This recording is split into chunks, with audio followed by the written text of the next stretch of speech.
Tonight, you will return once again to the quiet streets of Victorian London, where the fog softens every corner and even the most familiar paths can feel uncertain.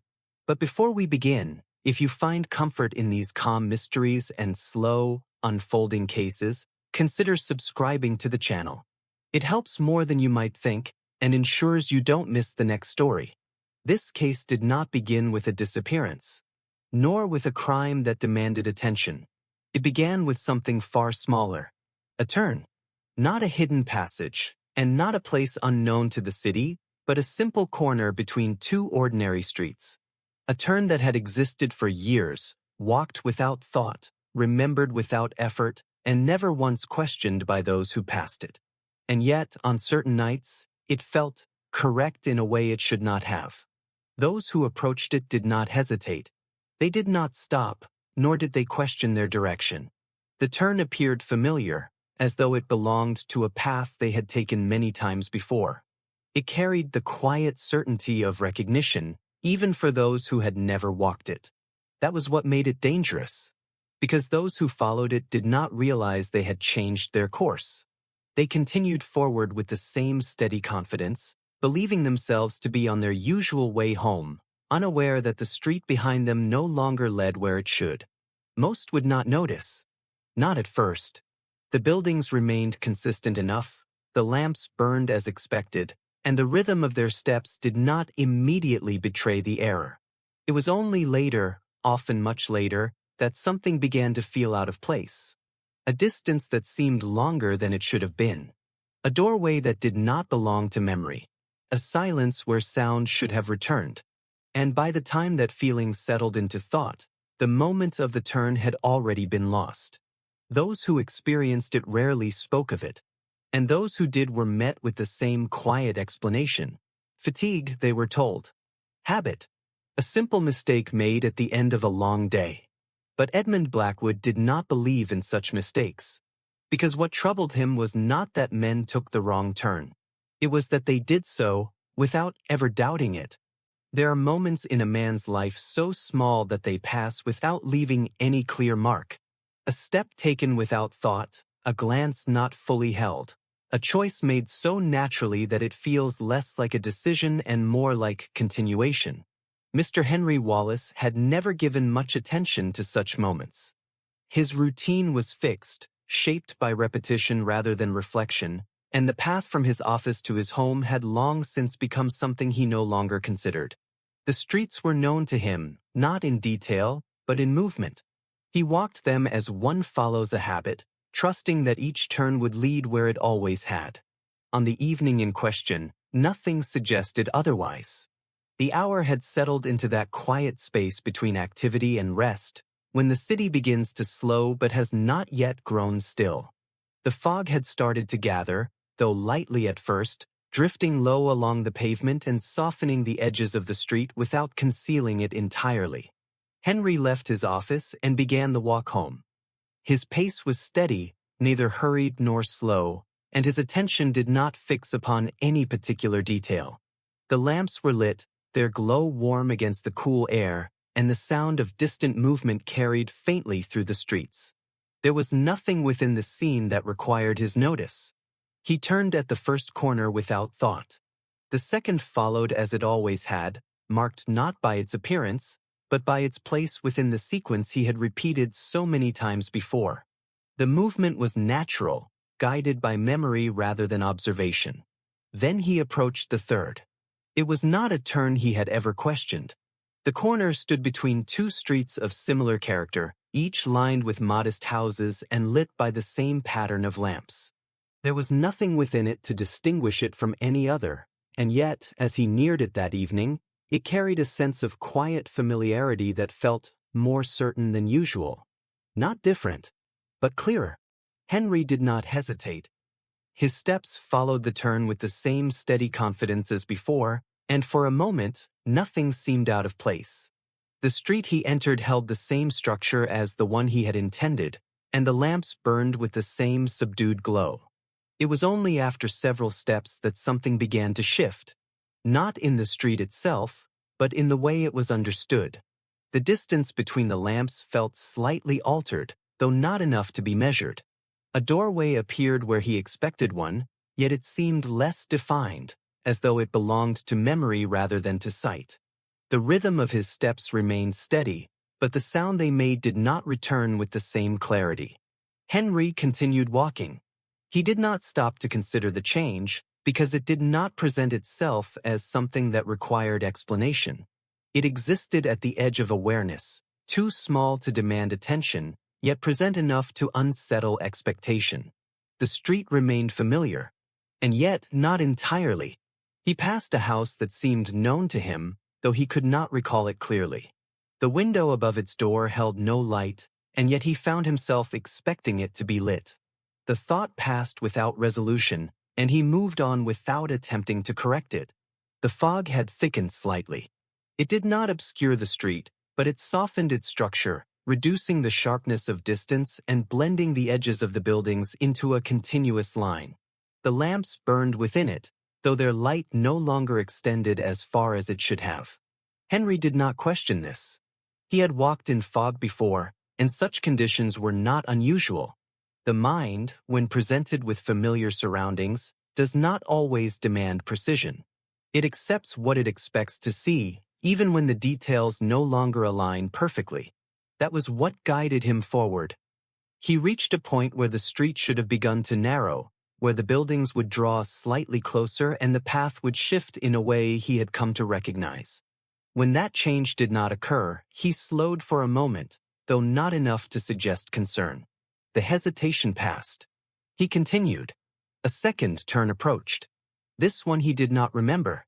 And yet, as he reached it, the same quiet certainty returned. The direction felt correct, not because he had chosen it, but because it seemed already decided. The movement required no thought, and so he followed it without question. The street that followed was quieter. The sound of his steps no longer echoed in the same way, and the air held a stillness that did not belong entirely to the hour. The houses stood in place, their structure unchanged, but their presence felt less defined, as though they existed slightly beyond the reach of clear attention. Henry walked on. He did not consider turning back. The path felt complete, and to question it would have required a reason he did not possess. The sense of familiarity remained, guiding him forward with the same quiet certainty that had brought him this far. When he reached his door, nothing appeared out of place. The handle, the lock, and the worn edge of the step beneath it all aligned with what he expected. He entered without hesitation, closing the door behind him and leaving the street as it was. The feeling did not follow him inside. Within his home, everything remained fixed and certain. The rooms held their shape, the air remained still, and the quiet returned to what it had always been. Whatever had unsettled him outside did not belong there. He did not think of it again that night. It was only the following morning that something began to resist memory. Not the walk itself, and not the beginning or the end, but the moment of the turn. The point at which he had changed direction did not settle into a clear sequence. It remained present, but without detail, as though it had been experienced without being fully seen. Henry dismissed it. The hour had been late, and the fog had been present. There was no reason to treat it as anything more than a lapse in attention, a small break in memory that held no consequence. He continued his day as usual. It was only later, when he returned to find that nothing had been disturbed and yet something of value had been taken from a place no one else knew to search, that the memory of that turn returned with a different weight. Not as a mistake, but as something that had felt right when it should not have. The matter did not draw attention at once. There was nothing within the report that suggested urgency, and nothing in the condition of the house that demanded immediate concern. The theft had been carried out without force, without disturbance, and without leaving any clear indication of how it had been done. Such cases were not uncommon. They passed through quiet channels, recorded with care, yet often left without resolution. A missing item, a secure home, and no visible point of entry were details that did not always lead to further inquiry. And yet, one detail did not settle. It appeared near the end of the account, written without emphasis, as though it had little connection to what had occurred. a small uncertainty in memory described by the victim in passing and not presented as something of importance. The moment of a turn.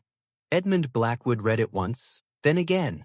He did not focus on the theft itself, but on the description that accompanied it. The man had not questioned the direction at the time, nor had he hesitated in his movement. The turn had felt correct, and for that reason alone, it had not been examined. That was what held Edmund's attention. A man may forget a detail or misjudge a distance, but he does not often fail to recognize a familiar path unless something within it has been altered, however slightly. And when such alteration passes without notice, it suggests not absence, but influence. Blackwood set the report aside. The theft could be explained later, but the certainty described within the walk could not be dismissed as easily. It was not uncertainty that troubled him, but the absence of it. The man had not doubted the turn, and that lack of doubt had led him elsewhere. Edmund arranged to visit Henry Wallace that same evening. The meeting took place in a modest but orderly home, where nothing appeared out of place. The room held the same quiet structure found in similar residences, and no sign of intrusion could be seen. If not for the missing item, there would have been no reason to believe anything had occurred. Blackwood observed this carefully. The door showed no sign of tampering, the windows remained secured, and the placement of objects within the room had not been disturbed. Whatever had taken place had not required force, nor had it left any visible trace behind. He turned his attention to the man. Henry Wallace spoke with calm consistency. His account followed a steady line, beginning with his departure from the office and ending with his return home. There was no confusion in his voice, and no hesitation in his recollection, except when he reached the moment of the turn. There, his certainty remained. He did not describe it as unusual, nor did he suggest that anything had been wrong. The turn had felt natural, as though it belonged within his routine. It was only afterward, when he attempted to recall it, that the memory refused to settle into a clear form. Edmund listened without interruption.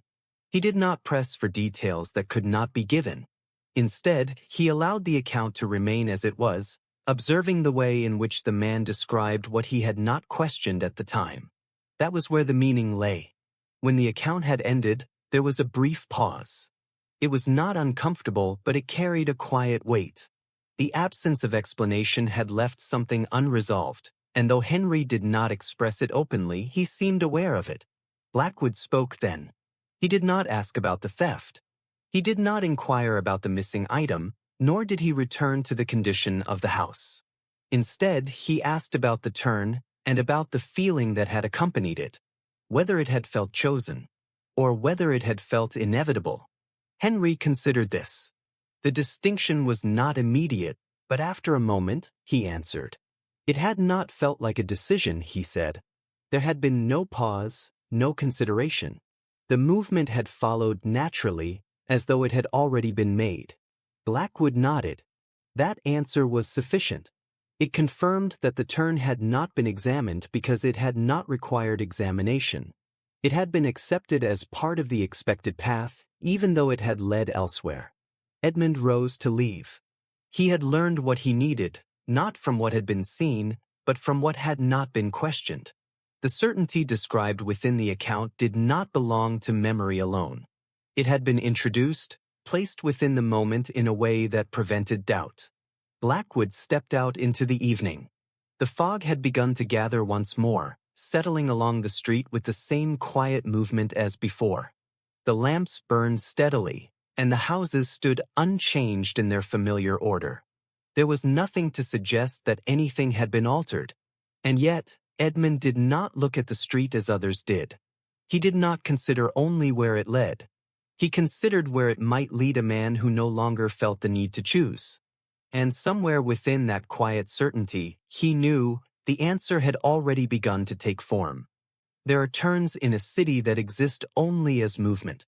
They are not marked by their appearance, nor remembered by their structure, but by the simple fact that they belong within a sequence.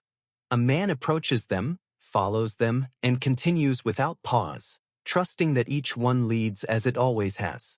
Such turns are rarely examined. Mr. Henry Wallace had not examined his.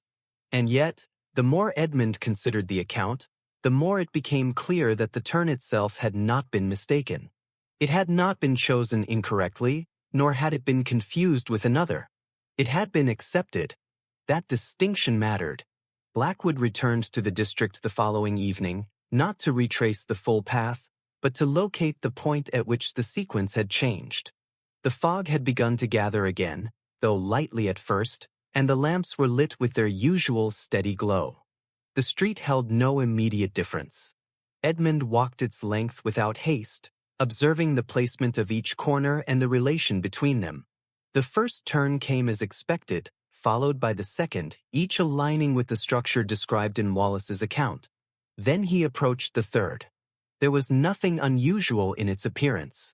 The corner stood between two streets of similar width, lined with houses that shared the same quiet uniformity. The lamps were placed at regular intervals, and the distance between them followed a pattern that did not suggest alteration. And yet, as Blackwood neared it, something shifted. Not in the street itself, but in the expectation of it. The turn appeared familiar, not simply in the way that any known street might be, but with a certainty that did not require confirmation. It did not invite observation, nor did it present itself as something to be considered. It existed as the natural continuation of the path. Edmund slowed slightly. He allowed his attention to soften, not fixing upon the details of the corner, but allowing it to exist within the broader movement of his walk. In that moment, the sense of familiarity deepened. The turn felt correct. Not because it was, but because it seemed to belong. Blackwood did not follow it. He stopped. The effect weakened at once. The certainty that had accompanied the corner receded, and in its place, the structure of the street returned to what it was. The turn no longer held the same quiet insistence. It became, once again, a choice. That was the difference. Edmund remained where he was. He considered the moment carefully, not as a visual change, but as a shift in perception. The turn had not altered in appearance, yet it had presented itself in a way that removed the need for decision. It had persuaded. Blackwood stepped forward again. This time, he allowed himself to follow the turn. The movement felt natural, as it had for Wallace, and for a moment, nothing appeared out of place. The street beyond held the same structure as the one he had left, and the lamps burned with the same subdued glow. Then, gradually, something began to adjust. The spacing between the lamps felt less certain, though not enough to be measured. The distance between the houses appeared to extend slightly, and the sound of his steps did not return with the same clarity as before. The street remained familiar, but not entirely. Edmund continued. He did not resist the effect, nor did he attempt to correct it. Instead, he allowed the sequence to unfold, observing how each element aligned with expectation just enough to avoid question. A doorway appeared where he expected one, though its detail did not settle into clear form. A window held light, though he could not recall whether it had done so before. Each point within the street confirmed itself only partially, yet that partial confirmation was enough. Blackwood slowed. The effect deepened when his attention softened. The street seemed to guide itself forward, presenting each turn and each distance as though already known. There was no need to consider direction, because direction no longer required thought. That was where control existed. Edmund stopped again. The sequence broke. The street did not change at once, but the certainty within it weakened. The distance between the lamps returned to its proper measure, and the alignment of the houses became clear. The sense of continuation faded, replaced by the awareness that he had not intended to be there. Blackwood turned back. He retraced his steps toward the original street, moving with steady pace and restored attention. As he reached the corner once more, the effect did not return. The turn remained as it was, without insistence, without persuasion. Only a choice. Edmund stepped away. He understood now that the street beyond the turn was not the source of the effect. It was the result of it. The moment of change occurred at the corner itself, where the mind accepted direction without question. The turn did not deceive through alteration. It removed the need for doubt. Blackwood walked on through the evening. The fog continued to settle, the lamps burned steadily, and the streets remained unchanged in their form. There was nothing within them that suggested design, and nothing that revealed intention. And yet, Edmund knew that the smallest point within a sequence could alter everything that followed. A single turn, taken without question, was all that was required. And once taken, it could lead anywhere. There was one account that did not align with the others. It appeared within the same set of reports, written with the same quiet tone, and accompanied by the same absence of forced entry. The details were familiar, the structure unchanged, and yet the outcome differed in a way that could not be dismissed. Nothing had been taken. The man had walked the same district at the same hour and under the same conditions of fog and dim light. He had described the same corner, the same sense of familiarity, and the same quiet certainty that accompanied the turn. But he had not followed it. Edmund returned to the account more than once. The difference was small, almost indistinct when placed against the larger pattern. The man had approached the turn as the others had, and for a moment, had felt the same sense of recognition.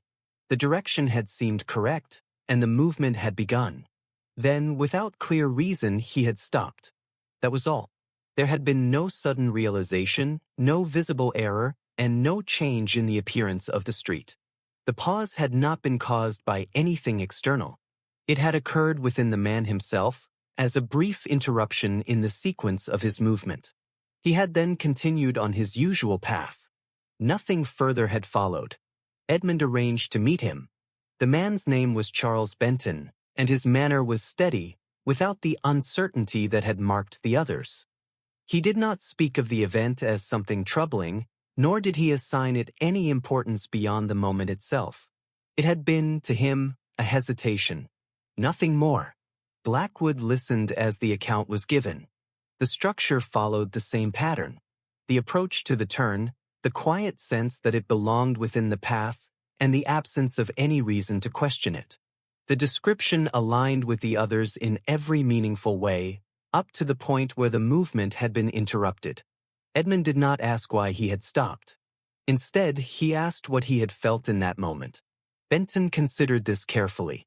The answer did not come at once, but when it did, it was simple. He had felt that the turn was correct, but not necessary.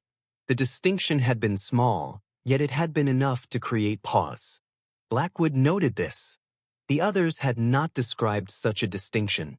To them, the turn had not only felt correct, but required. The movement had followed without question, as though no alternative had existed. Benton had recognized that alternative. Only briefly, but it had been enough. Edmund observed the man as he spoke. There was no sign that he had understood the importance of what he had experienced. The moment had passed, and with it, any reason to consider it further. To him, it had been no more than a break in habit, a slight deviation that held no consequence. Blackwood saw it differently. The system did not rely on force. It relied on the absence of choice. As long as the turn felt inevitable, it would be followed. But if that sense of inevitability was interrupted, even for a moment, the sequence would fail. Edmund rose and left the house. The fog had begun to gather again, settling along the streets with the same quiet movement as before. The lamps burned steadily, and the city moved with its usual rhythm, unchanged in appearance. Blackwood walked toward the corner. He approached it with the same measured pace, allowing his attention to soften as he neared. The turn presented itself once more, carrying that same quiet certainty that required no thought. It felt correct. But this time, Edmund examined it. He did not follow at once. He allowed the moment to extend, holding the sense of familiarity without accepting it. The certainty remained, but it no longer carried the same weight. It existed, but it did not compel. That was the difference Benton had felt. Blackwood stepped forward, then stopped. The effect weakened. The turn lost its quiet insistence, and the street returned to its simple form. There was no longer any sense that it belonged more than any other direction. It became what it had always been. A choice. Edmund turned away. He did not follow the path, nor did he allow the sequence to continue. The interruption had broken the effect, and with it, the control that had guided the others. Blackwood continued through the evening. The fog moved as it always had, the lamps burned with their steady glow, and the streets remained unchanged in their structure. There was nothing within them that revealed what had taken place. And yet, Edmund now understood that the system did not depend on illusion alone. It depended on agreement. A man did not follow the wrong path because he was forced. He followed it because, for a moment, he no longer felt the need to choose. And once that need returned, even briefly, the path could no longer hold him.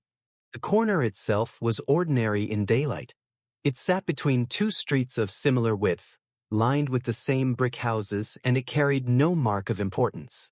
Men passed it without notice, carts rolled over the stones without slowing, and the lamps, unlit at that hour, offered no warmth to soften the edges of distance. If the turn persuaded at night, it did so without changing its shape. That was what made it difficult to explain. A lie that depends on alteration can be measured, compared, and exposed. A lie that depends on the mind must be understood differently because it leaves no solid trace behind. It passes through a man, and the man carries the result as though it belonged to him. By the time evening arrived, the fog began to gather again.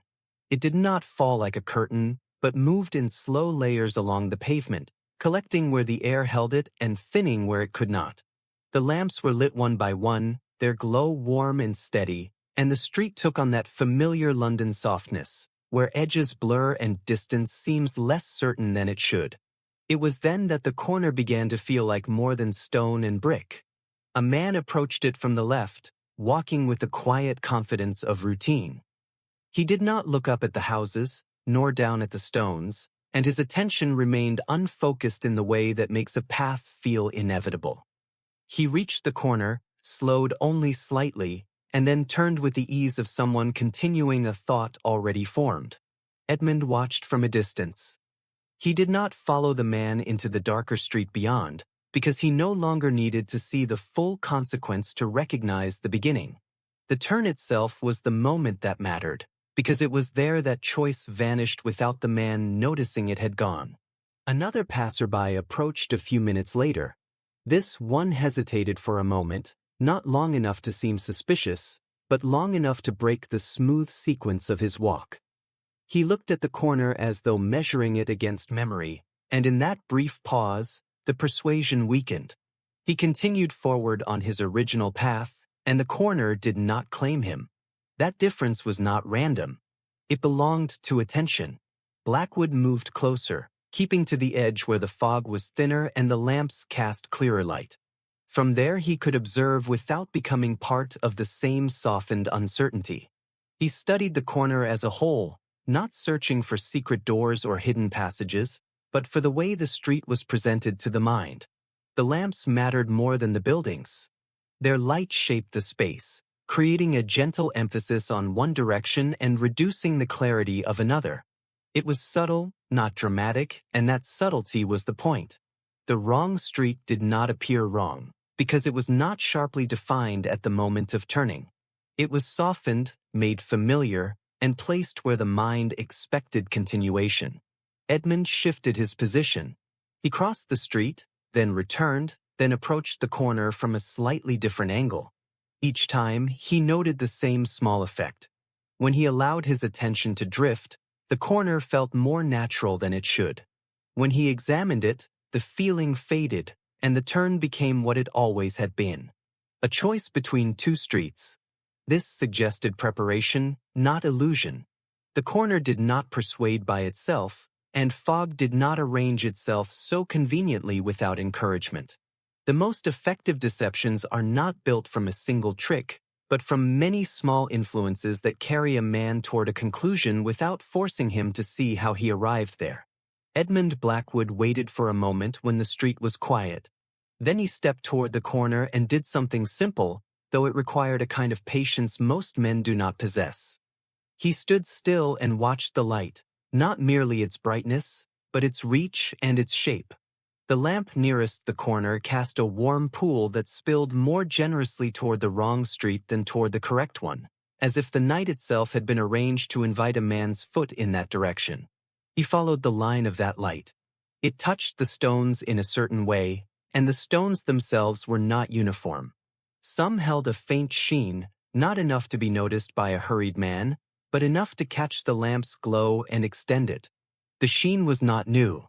It did not glisten like fresh water. It looked like something that had been applied, then allowed to settle, leaving only the slightest difference in the surface of the road. Edmund lowered his gaze. The stones near the turn were cleaner than the others, as though they had been brushed or wiped more often. Not in a way that would draw attention, but enough that the street appeared more inviting at night, more consistent, more familiar to the eye as it moved through fog and dimness. That, too, was deliberate. A man chooses with his senses before he chooses with his mind, and if the senses are guided, the mind follows as though it had decided freely. The corner did not need to change its shape, because the small cues around it were already shaping the decision. Blackwood stepped away again and watched another man approach. This one walked briskly, coat collar raised, eyes half lowered against the fog. He did not look at the corner with any thought of choice. He simply arrived at it, and the wrong street accepted him as though it were the only continuation possible. Edmund did not follow. Instead, he observed the seconds immediately after the turn, because that was where the persuasion became strongest. The wrong street held a softer line of light, and its first few houses were positioned in such a way that they repeated the impression of the correct path. The mind, once guided into the turn, found reassurance in those repeated signals, and the chance to question faded. It was not magic. Edmund returned to the edge of the corner and held his position until the street quieted again. He listened not for voices, but for the absence of them, for the small movements that occur when someone believes they are unseen. The fog muffled sound, yet it could not remove it entirely, and after a time he heard a faint shift of steps in the side space between two buildings. A narrow passage. A place where a man could stand without being clearly visible, and where he could observe the moment of turning. Edmund did not go into that passage, but he marked it. The presence did not reveal itself fully, yet it suggested that the corner was not merely prepared once, but maintained. Someone tended it. Someone watched. Edmund stepped back and allowed the street to resume its quiet rhythm. He had learned what he needed from the corner, not because it confessed its secret openly, but because it could not help revealing the kind of care that had shaped it. The persuasion did not depend on a single trick, but on small choices made invisible, on light and surface and timing arranged to remove doubt. And if it had been made, then it could be unmade. Not by confronting the wrong street itself, but by finding those who maintained the corner, those who ensured that a turn could feel correct even when it was not. The passage beside the corner did not draw attention in daylight. It lay between two houses of similar age, narrow enough to be overlooked and shadowed enough to remain unremarked. Its entrance was not concealed, yet it did not invite notice. A man could stand within it and be seen only in outline, and even that outline would seem no more than a trick of light. At night, it became useful.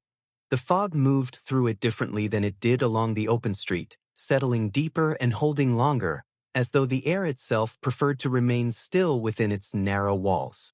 The lamp at the corner did not reach fully inside, and the space remained half-lit, enough to see, but not enough to be clearly seen. Edmund Blackwood returned there the following evening. He did not approach the corner at once, nor did he allow himself to fall into the same softened attention he had observed in others. Instead, he remained at a distance where the passage could be watched without being entered, allowing time to reveal what presence might exist within it.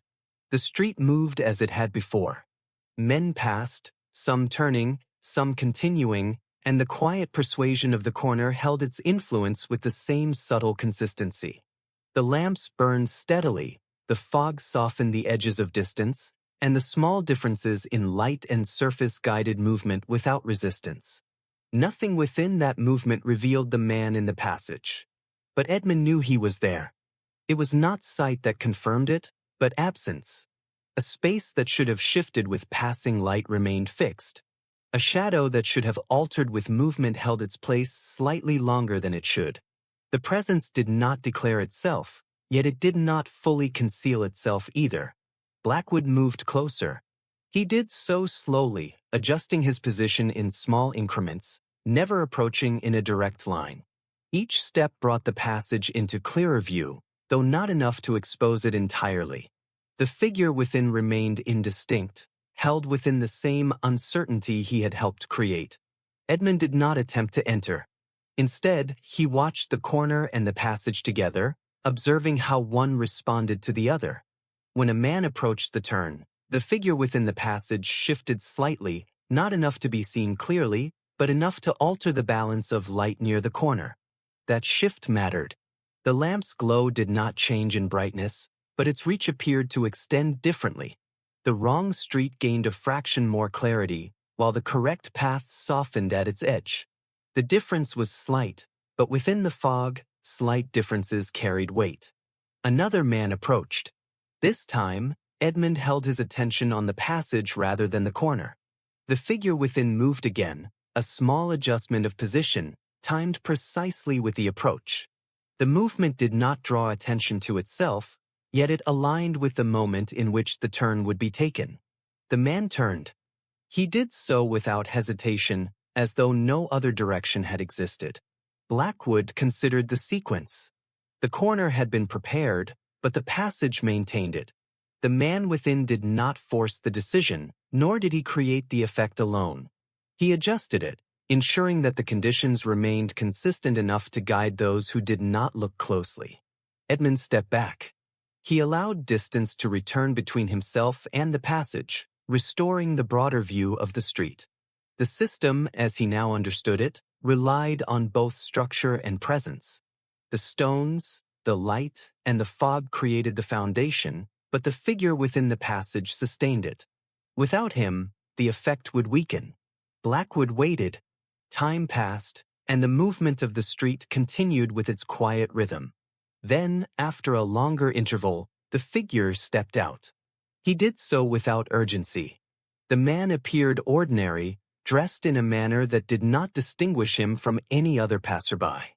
His posture was composed, his pace steady, and his direction unremarkable. He left the passage as though it had held no purpose beyond brief shelter. Edmund followed. He kept his distance, allowing the man to move ahead without interference. The route led away from the corner, through streets where the fog thinned and the lamps cast clearer light. The influence of the turn did not extend this far, and the environment returned to its natural state. The man did not look back. He walked with the quiet assurance of someone who had completed a task and now moved toward the next. His path curved slightly, avoiding the more direct routes, and led toward a part of the district that received less attention. Blackwood continued. The man entered a narrow lane, then passed through it into a broader street.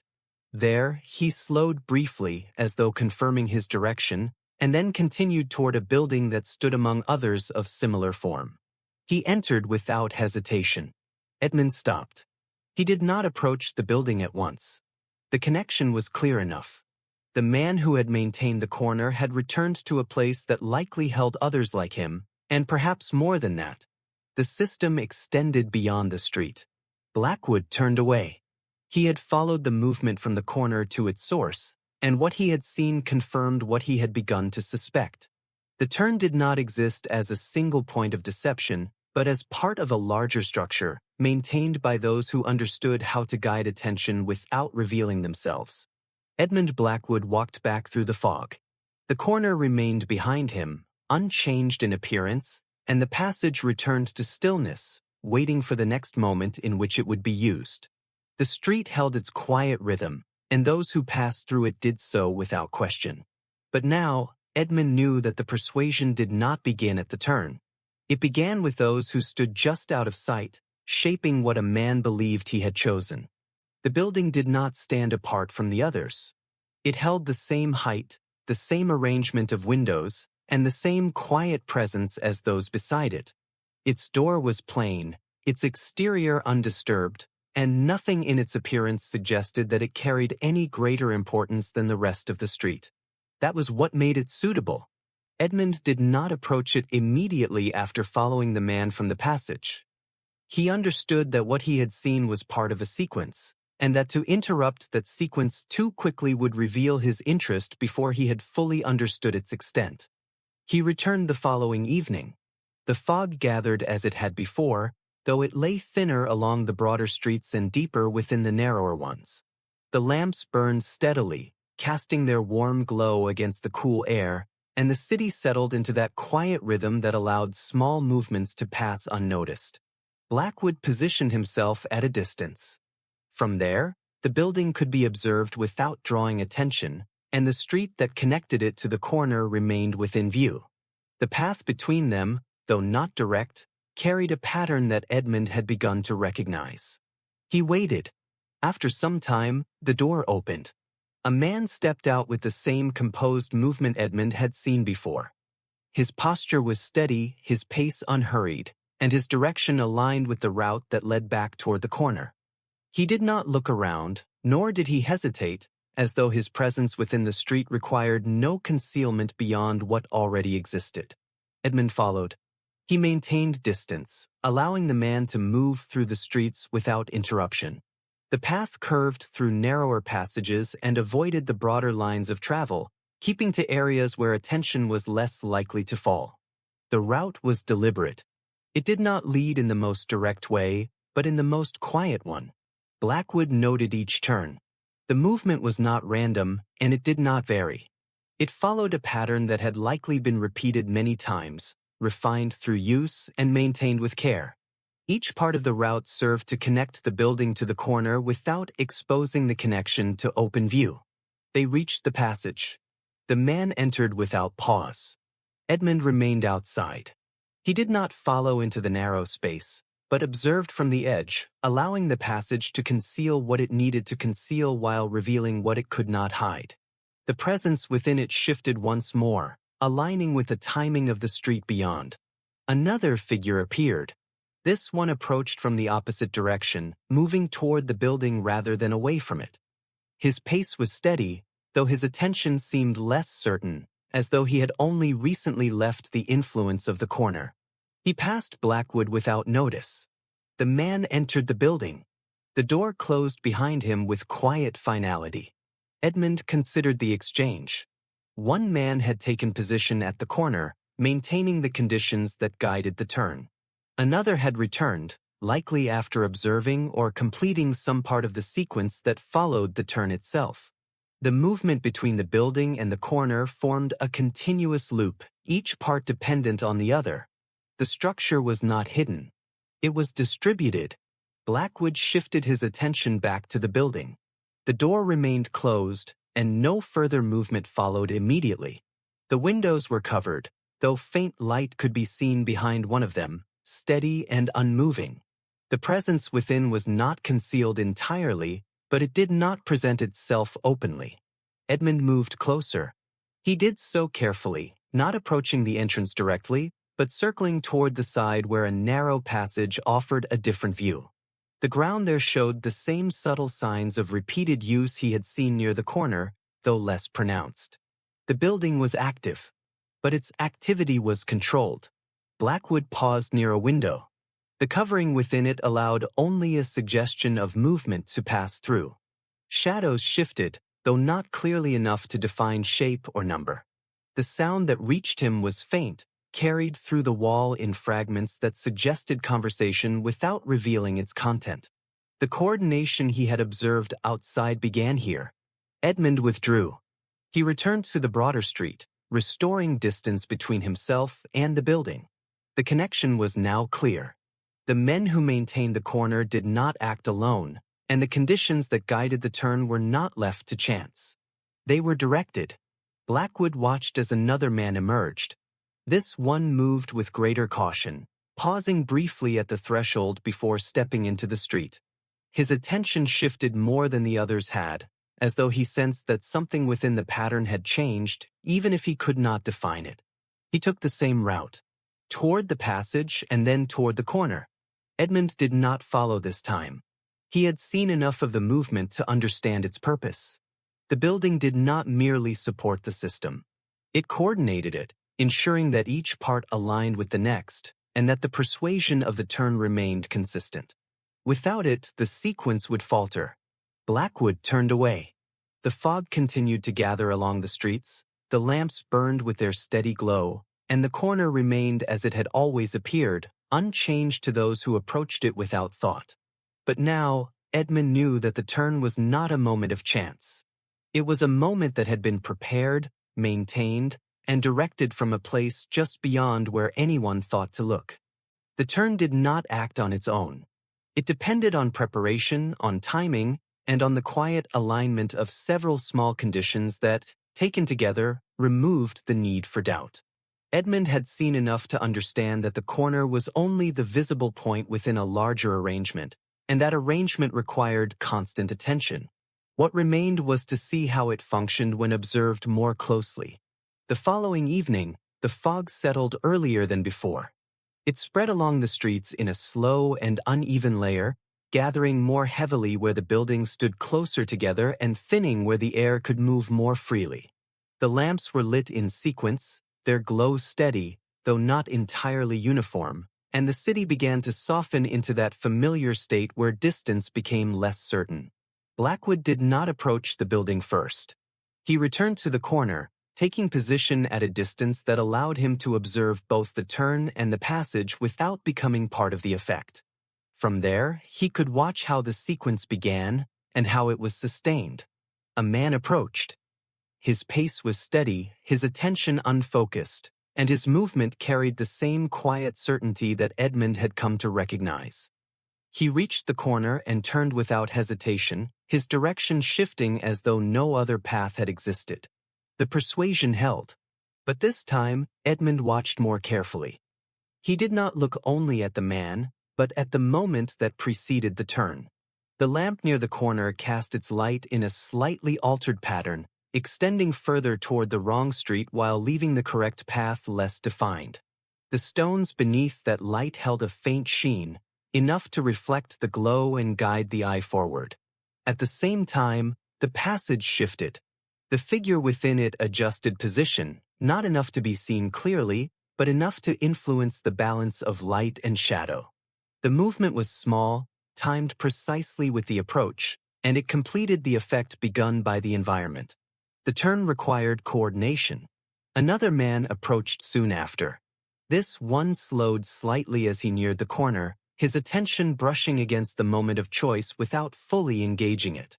The effect wavered, and for a brief second, the turn did not hold with the same certainty. Then the figure in the passage moved again. The light adjusted, the shadow deepened, and the man continued, turning with the same quiet acceptance as the first. The hesitation had been corrected before it could become doubt. Edmund noted the sequence. The corner did not persuade all at once. It guided, adjusted, and confirmed, using small influences to maintain the appearance of certainty. When that certainty weakened, it was restored through timing rather than force. Blackwood moved closer. He approached the corner from a different angle, crossing the street before reaching it, and allowing his path to intersect with the same line of light that had guided the others. As he entered that space, the effect became clearer. The wrong street felt aligned. Not identical to the correct path, but close enough that the difference did not demand attention. The houses held a similar rhythm, the lamps followed a familiar spacing, and the first few steps into the street confirmed what the turn had suggested. Edmund did not follow. He paused at the edge. The effect weakened. The alignment between expectation and reality began to separate, and the street lost its quiet insistence.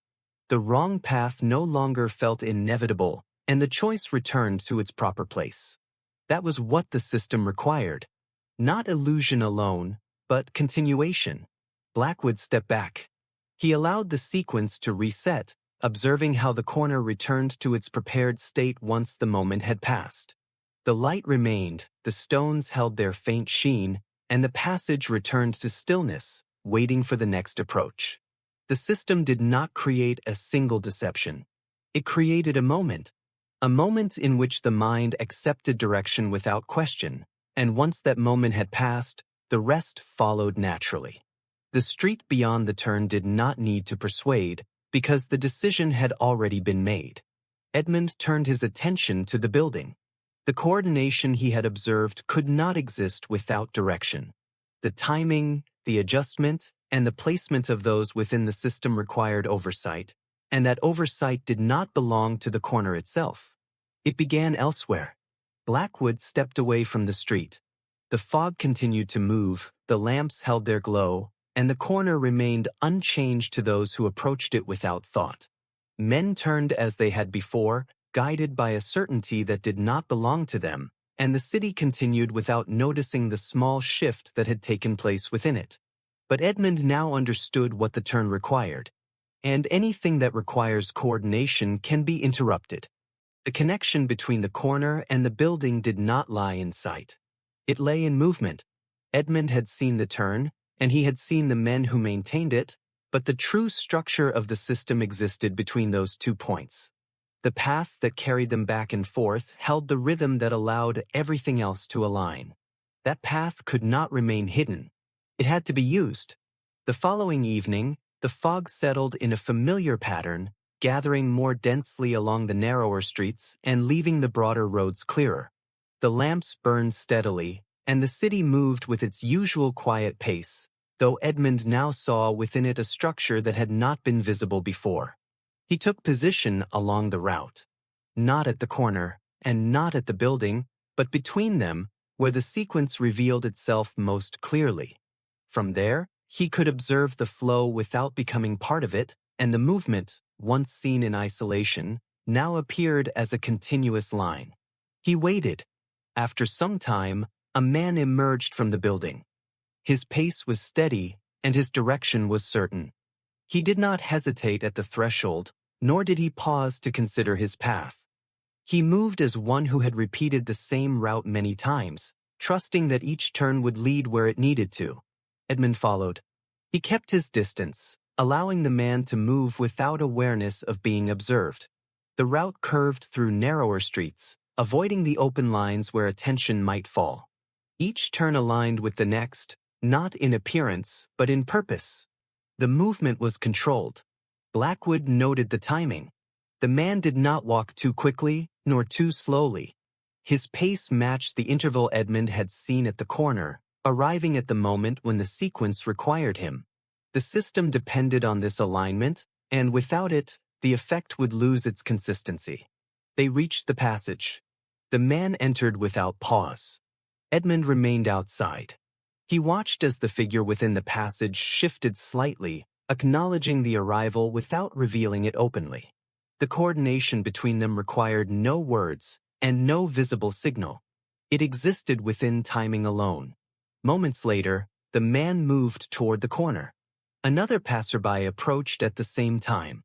The sequence aligned.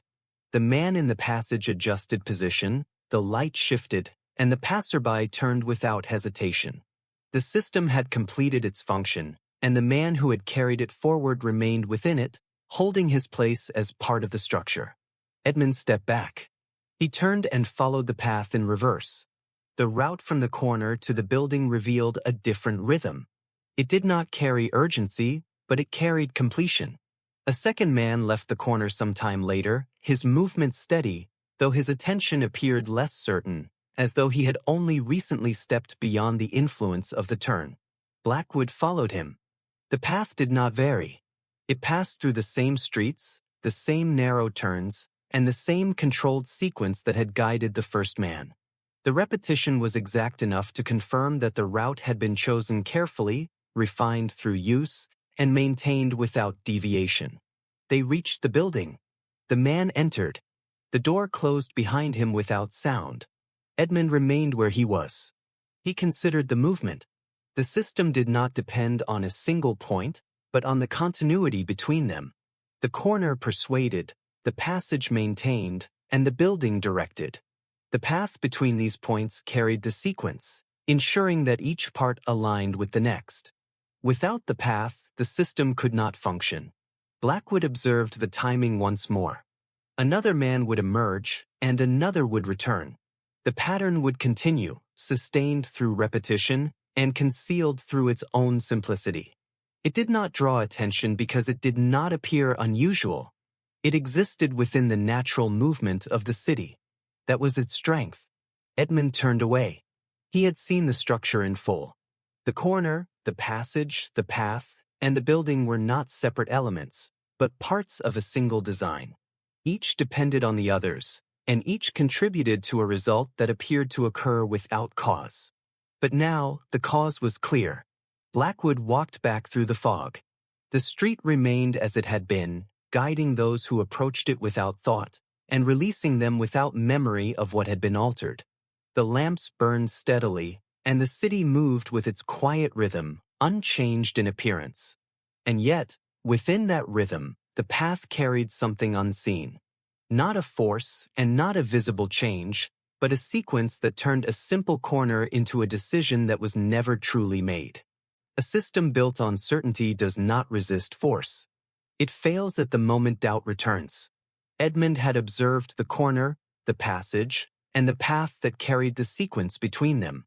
He had seen how the turn persuaded, how the man within the passage adjusted the conditions, and how the building coordinated what could not be left to chance. The structure was clear, but understanding it was not enough. It had to be tested, not by breaking it entirely, but by altering it just enough to see where it weakened. The following evening, the fog settled earlier than before. It moved low across the stones, softening the edges of the street and blending the distance between lamps into a continuous line. The light held its usual warmth, though its reach seemed less certain, and the quiet rhythm of the city allowed small changes to pass without notice. Edmund took his position near the corner. He did not stand within the line of movement, nor did he draw attention to himself. Instead, he remained at the edge where observation could be maintained without becoming part of the sequence. From there, he could see both the approach to the turn and the passage beside it. A man approached. His pace was steady, his attention unfocused, and his movement followed the same pattern Edmund had seen before. He reached the corner, and the turn presented itself with that same quiet certainty that required no thought. Blackwood stepped forward, not into the man's path, but into the light. The effect was immediate, though subtle. The line of illumination shifted, not in brightness, but in balance. The wrong street no longer held the same gentle emphasis, and the correct path gained a fraction more clarity. The change was small, but within the fog, small differences carried weight. The man slowed. For a brief moment, the sequence faltered. His step did not follow at once, and the certainty that had guided him weakened just enough to allow awareness to enter. He looked at the corner, not as continuation, but as a choice. Then the passage moved. The figure within adjusted position, restoring the balance that had been disturbed. The light returned to its previous alignment, and the man continued, turning as he would have before. The system had corrected itself. Edmund stepped back. He allowed the sequence to proceed without further interruption, observing how quickly the adjustment had been made. The coordination between the passage and the corner remained precise, and the system responded to change with quiet efficiency. Another man approached. This time, Blackwood altered a different element. He crossed the street just before the turn, not interfering directly, but shifting the rhythm of movement. The man's attention brushed against this change, and for a moment, the sequence did not align as cleanly as before. The hesitation returned. It lasted only a second. The figure within the passage adjusted again, and the light shifted with it, restoring the sense of continuity.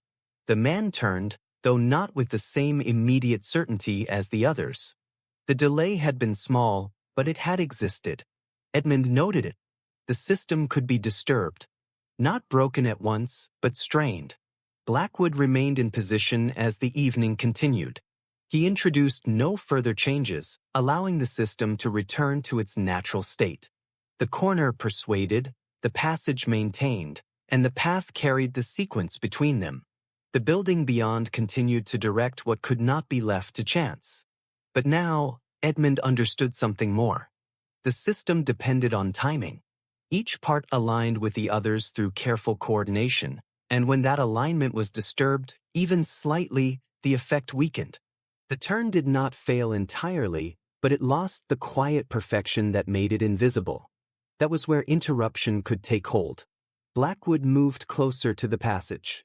He did not enter, but he reduced the distance between himself and the figure within it. The presence there shifted slightly, not in response to him directly, but in awareness that something within the pattern had changed. The man remained. He did not step out, nor did he abandon his position.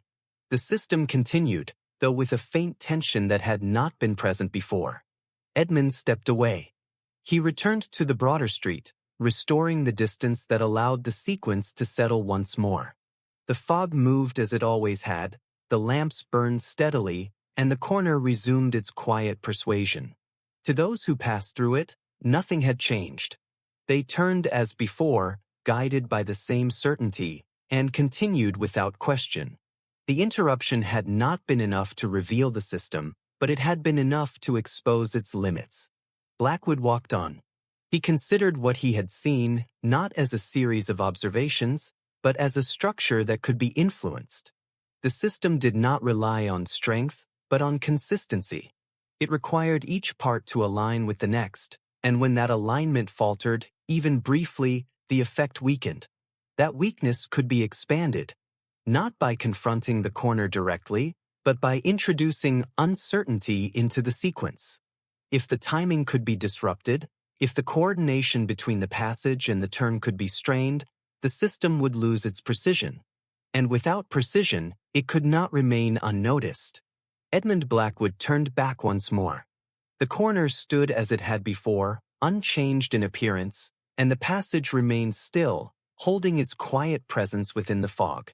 The building beyond continued its unseen coordination, and the path carried the sequence without interruption. But now Edmund had measured it, and anything that can be measured can be broken. A structure that depends on timing cannot endure disorder for long. Edmund had seen how the corner persuaded, how the passage corrected, and how the building directed the sequence that bound them together. Each part relied on the others, and each required a certain precision to remain effective. That precision had been refined through repetition, but it had not been made immune to interruption. It only appeared so. The following evening, the fog settled slowly, spreading across the stones in a thinner layer than before. The lamps burned with their usual warmth, though the distance between them appeared clearer, and the edges of the street held more definition than they had on previous nights. Blackwood chose this night deliberately. He took position not at the corner and not along the path, but nearer to the building, where the sequence began its coordination. From there, he could observe how the system formed before it reached the point of persuasion, and how it responded when its rhythm was disturbed before it fully aligned. He waited. After some time, the door opened. A man stepped out, his movement steady and composed, and his direction already set. He did not pause, nor did he look back. His pace carried the quiet assurance of someone who trusted the path ahead to receive him as it always had. Edmund followed. He did not keep the same distance as before. This time, he allowed the space between them to narrow slightly, not enough to be noticed, but enough to influence the rhythm of the movement. The man ahead adjusted his pace without realizing it, slowing by a fraction, then correcting, then slowing again. The pattern shifted. It was a small change, almost imperceptible, but within a system that relied on timing, even the smallest variation carried consequence. The man reached the passage later than expected, and the figure within it adjusted to meet him, though not with the same quiet precision. The alignment was imperfect. Blackwood observed this carefully. He allowed the distance to remain uneven, neither closing it fully nor restoring it to what it had been. The man ahead continued, unaware that his movement no longer matched the sequence that awaited him. They reached the passage. The figure within shifted. The adjustment came slightly too late. At the same moment, a passerby approached the corner. His pace was steady, his attention unfocused, and the turn presented itself as it always had. But the alignment between the passage and the approach had not been fully restored. The effect weakened. The passerby slowed. It was not a clear hesitation, but a brief pause within his step, enough to suggest that the certainty had not fully taken hold. He looked at the corner with a faint awareness that had not been present before, as though the path required confirmation. Then the system corrected. The figure within the passage adjusted again, the light shifted, and the man continued, turning as he would have on any other night. The delay had been brief, but it had existed. Edmund noted it. The system could not maintain perfect control when its timing was disturbed before the moment of persuasion. It could recover, but recovery required effort, and that effort introduced delay. Delay created awareness. Blackwood stepped back. He allowed the sequence to continue without further interference, observing how the system restored itself once the disturbance had passed. The men moved with renewed precision, the passage held its position, and the corner returned to its quiet influence. But the strain had been visible. Edmund turned his attention to the building. If the coordination could be disrupted before it reached the corner, then the source of that coordination could be strained further. The system did not exist in isolation at the turn. It was formed earlier, directed from within the building, and carried outward through the path. That was where interruption could be applied with greater effect. Blackwood approached the building. He did not enter, nor did he reveal his presence. Instead, he moved along the side, observing the narrow passage that ran beside it and the small indications of use that marked its connection to the system. The ground held the same subtle signs he had seen near the corner, though less pronounced, and the air carried a faint suggestion of movement from within. The coordination began here. Edmund listened. The sound that reached him was quiet, but not absent. It carried the rhythm of voices, not raised, but steady, as though instructions were given in measured tones. The sequence that unfolded at the corner was shaped within these walls, then carried outward through those who maintained it. Blackwood stepped away. He returned to the street, where the fog had begun to thicken once more, and the lamps cast their warm glow against the deepening night. The system continued, guiding those who approached the turn without question, and releasing them without memory of what had been altered. But Edmund now understood where the pattern could be broken. Not at the point where it appeared strongest, but at the moment before it fully formed. And once that moment was found, the rest would follow. A pattern that depends on alignment can be undone by excess. Edmund had tested the system through small disturbances, altering pace and position to measure how it responded.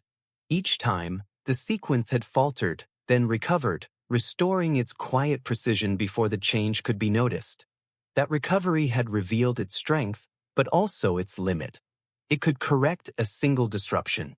It could not correct many at once. The following evening, the fog settled unevenly. It did not spread in a uniform layer, but gathered in shifting pockets along the street, thick in one place and thin in another. The lamps burned steadily, though their light seemed less consistent where the fog deepened, and the space between them carried a subtle variation that did not fully align. Blackwood chose his position carefully. He did not stand near the corner, nor did he remain close to the building. Instead, he moved between them, placing himself where the sequence would be most sensitive to change. From there, he could influence the rhythm without becoming the center of it. He waited. The first man left the building at the usual hour. His pace was steady, his direction certain, and his movement followed the same path Edmund had observed before. But this time, as he moved through the narrower streets, he encountered a slight delay. Another passerby crossed his path, forcing him to adjust his pace, not enough to be noticed as interference, but enough to disturb the timing. The pattern shifted. Edmund introduced a second variation.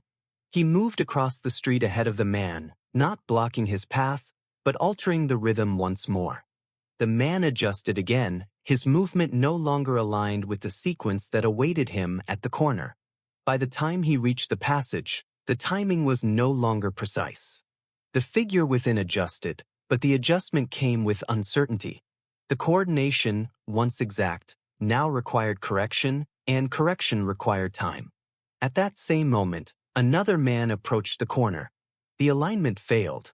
The light did not shift as it should, the shadow did not deepen in the same way, and the quiet persuasion of the turn did not fully form. The man slowed, his attention brushing against the moment that should have passed without notice. He hesitated. It was brief, but it was enough. He looked at the corner as though measuring it against something he could not fully recall. The turn no longer felt inevitable. It felt possible. He continued forward, not turning. The sequence had broken. The figure in the passage moved quickly, adjusting position to restore the balance. The light shifted, the shadow deepened, and the next passerby who approached the corner turned as expected, guided once more by the system that had regained its alignment. But the interruption had occurred. Edmund observed the effect. The system had recovered, but not without strain. The coordination between the building, the passage, and the corner required constant precision, and when that precision was lost, even briefly, the result could not be fully controlled. Blackwood did not stop.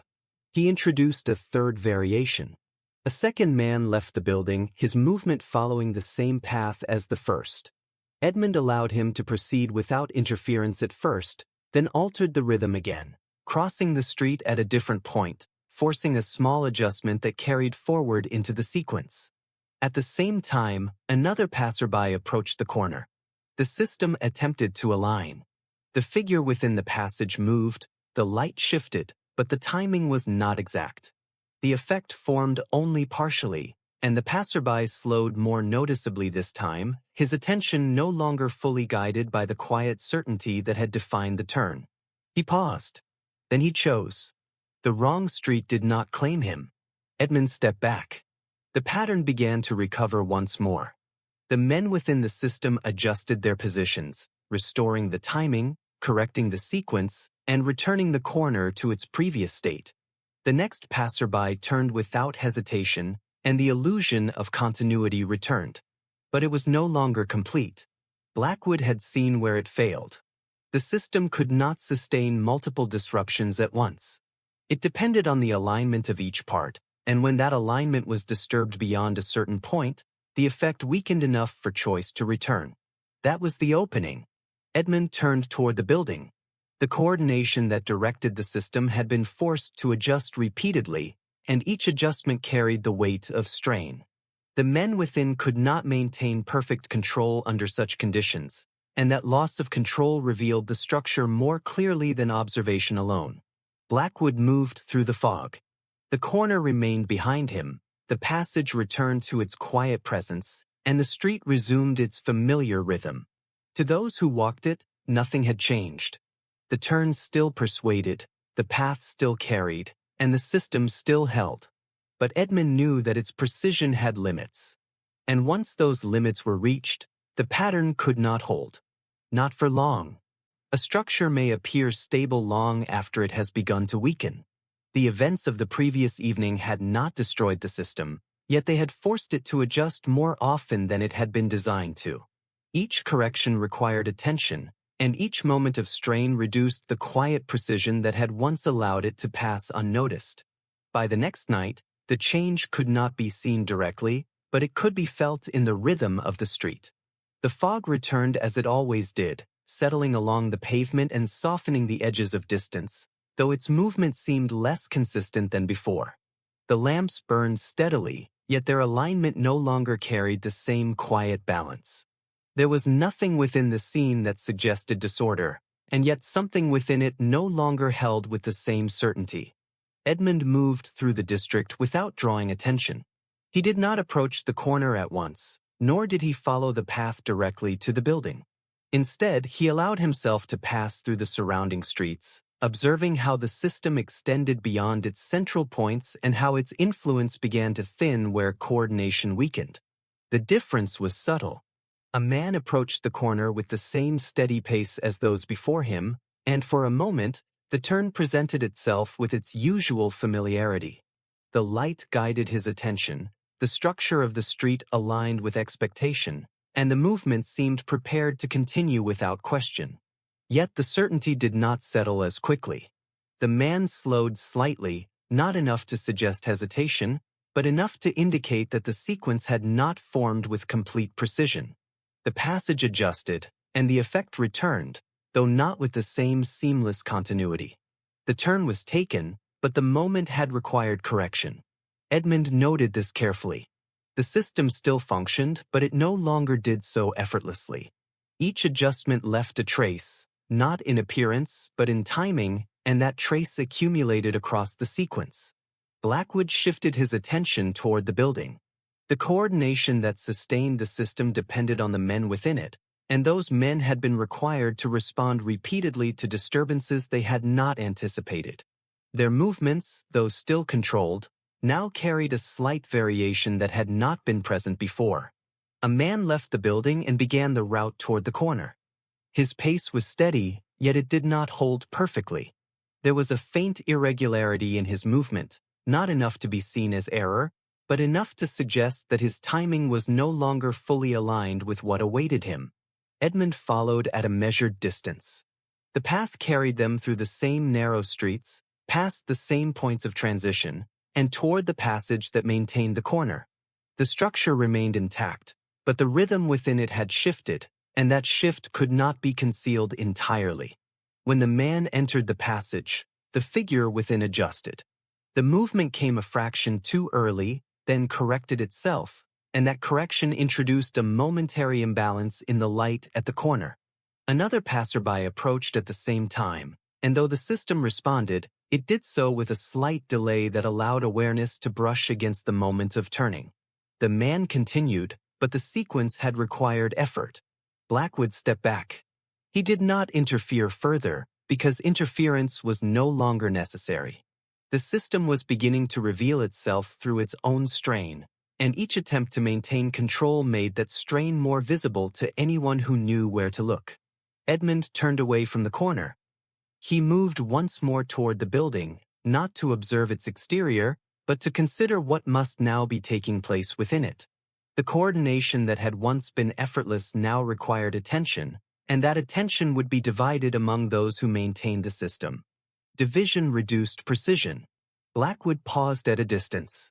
The building stood as it had before, unchanged in appearance, and the street around it carried the same quiet movement that had concealed its purpose. Yet Edmund knew that within those walls, the sequence had begun to shift, and that shift could not be sustained indefinitely. The system had been designed for consistency. It was now being forced into correction. Edmund Blackwood resumed his walk through the fog. The corner remained active, the passage still held its quiet presence, and the path continued to carry the sequence between them. To those who passed through it, the change remained unnoticed, and the turn still appeared to belong within their path. But the certainty that sustained it was no longer complete. And once certainty begins to weaken, it does not return to what it was before. A system can endure pressure for a time. It can adjust, compensate, and restore its form even after repeated strain. But when the effort required to maintain it becomes greater than the structure itself, the appearance of control begins to separate from its reality. Edmund had seen the signs. The hesitation that did not belong, the delay that had to be corrected, and the movement that no longer aligned with quiet precision had all revealed the same truth. The system remained in place, but it no longer held with the same certainty that had once made it invisible. It was ready to fail. Blackwood returned that evening with a clear intention. He would not test the system again in small ways, nor would he observe its behavior from a distance. The moment for measuring had passed. What remained was to place enough strain upon it that its structure could no longer sustain itself. The fog settled thick across the street. It gathered low and dense, reducing the distance between the lamps and softening the edges of every line. The conditions that had once supported the system now threatened to overwhelm it, because where precision was required, excess introduced instability. Edmund took position along the path between the building and the corner. From there, he could influence both directions of movement, altering the rhythm before it reached the passage and again before it reached the turn. The sequence depended on continuity, and continuity would be the point at which it broke. The first man left the building. His pace was steady, though the slight irregularity Edmund had observed before remained. Blackwood moved ahead of him, not obstructing his path, but adjusting the rhythm in subtle increments. A crossing, a brief pause, a shift in position, each small change carried forward, accumulating as the man continued. By the time he reached the passage, the timing was no longer aligned. The figure within adjusted quickly, but the correction came at the cost of precision. The movement restored part of the sequence, but not all of it, and that partial correction introduced imbalance at the corner. At that same moment, two men approached the turn from different directions. The system attempted to respond. The light shifted, the shadow deepened, and the passage moved to restore the pattern, but the alignment required to guide both men could not be achieved at once. The effect formed unevenly, reaching one before the other, and in that unevenness, the certainty that sustained the turn began to fracture. One man turned. The other did not. He slowed, his attention settling more firmly upon the corner than it should have, and for a brief but decisive moment, he considered it as a choice rather than a continuation. The persuasion did not hold, and he continued forward along his original path. The sequence had split. Edmund continued. He did not allow the system time to recover. A second man left the building, and Blackwood altered the rhythm again, introducing further variation into the movement that carried the sequence forward. The passage responded, the corner adjusted, and the system attempted to restore its balance, but each correction required more effort than the last. The strain increased. Another passerby approached the corner. The light shifted too late. The shadow formed too slowly. The turn presented itself, but without the same quiet certainty that had once defined it. The man slowed, then continued forward without turning, his movement guided now by awareness rather than by persuasion. The system faltered. Edmund stepped closer. He did not conceal his presence, nor did he attempt to interfere with any single part of the sequence. Instead, he allowed his movement to remain within it, disrupting the timing from within rather than from the edge. The passage reacted. The figure within shifted repeatedly, attempting to restore alignment, but the adjustments no longer matched the movement they were meant to guide. The light at the corner lost its balance, and the surface of the street no longer carried the same quiet invitation. The pattern could not hold. A final passerby approached. The turn presented itself without strength, its familiarity reduced to something that could be questioned. The man slowed, examined the corner, and then chose his direction with clear awareness. He did not turn. The effect dissolved. The system, once sustained through precise coordination, had lost the alignment required to maintain its influence. Without that alignment, the corner became what it had always been, and the persuasion that had guided so many before it no longer existed. Edmund stepped back. The fog remained, the lamps burned steadily, and the street held its form, but the sequence that had once passed through it had come to an end. The building no longer directed, the passage no longer maintained, and the path no longer carried what had once moved unseen. Blackwood turned away. The system had not been broken through force, but through the removal of what had sustained it. The certainty had been disrupted, and once disrupted beyond recovery, it could not be restored. The corner remained, but it no longer persuaded. In the days that followed, nothing appeared to have changed. The street remained as it had always been, its stones worn by the same steady passage of feet, its houses standing in quiet order, and its lamps casting their familiar glow into the evening fog. Those who walked it did so without hesitation, guided by habit rather than thought, and the turn that had once persuaded now stood as no more than a simple point between two directions. There were no further reports of uncertainty, no accounts of misplaced memory, and no quiet mention of a path that had felt correct without reason.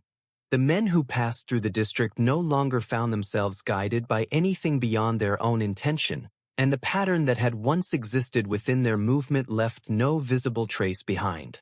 The theft ceased. Homes remained undisturbed, and the careful method that had once allowed entry without sign of intrusion no longer found its opportunity. What had depended on misdirection could not continue without it, and once the turn had lost its influence, the rest of the structure had followed. Most did not notice the absence. To them, the street had not changed, because it had never seemed altered in the first place. The moment of the turn had passed without awareness, and its removal left nothing that could be clearly remembered. The mind does not hold firmly to what it never fully examined, and so the difference faded into the ordinary rhythm of the city. Edmund Blackwood expected this. He understood that such systems leave behind no clear memory once they are gone, because they depend on what is not questioned. When the need to question returns, the structure cannot remain, and when the structure is gone, the moment that sustained it loses its place in thought. It becomes indistinct. Edmund returned to the street once more. The fog had gathered lightly, softening the edges of the lamps, though not enough to obscure the space between them. The air carried the same quiet stillness, and the movement of the city continued with its usual calm, undisturbed by what had passed within it. Blackwood walked the length of the street at an unhurried pace. He did not follow any fixed sequence, nor did he allow his attention to drift in the way he had before. Instead, he observed the space as it was, without influence, allowing each detail to settle into its proper place. The corner approached. It held no difference from any other. The light fell evenly, the stones reflected it without distortion, and the distance between the two paths remained clear. There was no quiet suggestion of continuation, no subtle emphasis guiding the eye, and no presence within the passage to adjust what could be seen. Edmund paused there, not because the corner required it, but because it no longer did. He considered the two directions not as parts of a sequence, but as choices that belonged to him. The feeling was simple, yet it carried a weight that had not been present before. The absence of persuasion revealed something that had once been overlooked. The act of choosing. Blackwood remained for a moment longer, allowing the stillness of the place to settle. The fog moved slowly, the lamps held their steady glow, and the street maintained its quiet form without suggestion or influence. Nothing within it attempted to guide him. That was enough. Edmund turned and continued along his path, not because it had been presented as correct, but because he had decided it was. The movement was his own, unshaped by anything beyond his intention, and it carried him forward with a clarity that required no confirmation. The passage remained empty. The building stood without purpose. The path between them no longer carried a sequence, and the structure that had once bound them together existed only as something that had been understood and then removed. There was nothing within the street that revealed it, and nothing within the city that required its return. Blackwood walked on into the night. The fog settled behind him, the lamps continued to burn, and the quiet rhythm of London remained unchanged, carrying with it countless small moments that passed without notice. And somewhere within that rhythm, there would always be turns. Some taken without thought, some taken with intention, but never again one that felt right, without reason. If you found calm in this story, consider subscribing, leaving a comment, and returning for the next case of Detective Blackwood.